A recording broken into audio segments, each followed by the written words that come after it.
parle ici, qui est le UNX, puis les projets qui venaient se greffer autour de tout ça, bien que tout ça était viable pour du long terme, et croyez-moi, on est revenu de là vraiment convaincu. Donc, bref, trêve de bavardage, comme on pourrait dire. Je vais commencer par vous faire un petit partage d'écran. Ça va fonctionner, excusez-moi, donnez-moi une petite seconde. Pour naturellement mettre un visuel sur les informations que je vais vous donner ce soir. Donc, peut-être que les gens qui n'ont pas la caméra ouverte, si vous voulez l'ouvrir, pour nous, les animateurs, toujours plus intéressant d'interagir avec les gens, d'avoir du monde avec les caméras ouvertes. Déjà là, qu'on est à distance et qu'on n'est pas en présentiel, quand les gens ont la caméra ouverte, c'est toujours plus intéressant. Mais pour ceux qui ont la caméra ouverte, peut-être un signe de pouce à l'écran, comme quoi vous voyez bien mon partage d'écran. Excellent, merci. Donc, on va pouvoir commencer la séance d'information.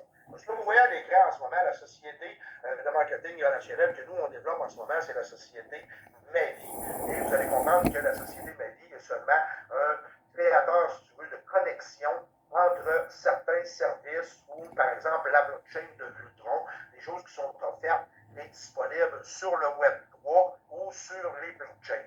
Je pense faire un petit cours 101, peut-être pour les gens, justement, qui n'ont pas de connaissances au niveau crypto-monnaie et blockchain. Eh bien, la blockchain, c'est par où circulent les crypto-monnaies. Mais c'est aussi une nouvelle technologie qui, je dirais, progresse constamment et qui est une technologie un peu comme Internet, mais à un niveau beaucoup plus élevé, qui est extrêmement sécuritaire et qui ne sert pas uniquement pour la crypto-monnaie. Il y a beaucoup de protocoles, de projets qui circulent par la blockchain parce que c'est très sécuritaire et beaucoup plus rapide que l'Internet conventionnel. Et même les gouvernements aujourd'hui utilisent la blockchain pour enlever des documents top secret. C'est fini l'histoire de la valise diplomatique avec une menotte au poignet. Là. On est rendu avec la technologie que c'est très sécuritaire et c'est important de comprendre la différence entre une blockchain et une crypto-monnaie. Donc, petit cours 101, une blockchain, par exemple, de Bitcoin. Souvent, les gens pensent que Bitcoin, c'est une crypto-monnaie. Eh bien, je vous annonce ce soir que Bitcoin, ce n'est pas une crypto-monnaie, c'est une